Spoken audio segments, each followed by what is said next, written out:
Je me suis intéressé à l'IA parce que je travaille depuis plus de 20 ans dans la relation client et dans les services de manière plus générale. Donc, ça peut être du service après-vente, mais en tout cas toute la relation client à distance. J'ai rapidement pressenti en fin d'année dernière que l'IA allait avoir un impact considérable sur ce secteur-là. Si je veux continuer à faire mon métier et à bien le faire, il fallait que j'ajoute cette corde à mon arc. Et j'ai eu l'opportunité en fin d'année dernière de faire une pause professionnelle. Et le timing et le contenu de la formation me paraissaient correspondre à mes besoins.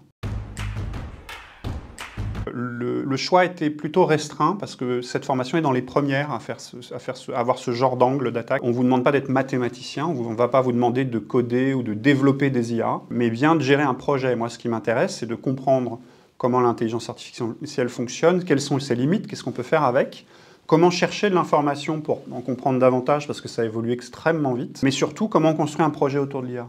Quelles sont les spécificités de l'IA en termes de budget, en termes de timing, à quoi il faut faire attention, quels sont les profils, les compétences, les formations, etc. Quand j'ai commencé à chercher dans cette direction-là, je me suis assez rapidement cassé le nez et puis j'ai trouvé cette formation-là qui était bien découpée en 6 modules qui correspondaient assez précisément à toutes les briques que moi j'avais besoin de remplir en termes de compétences et en plus qui commençait en février.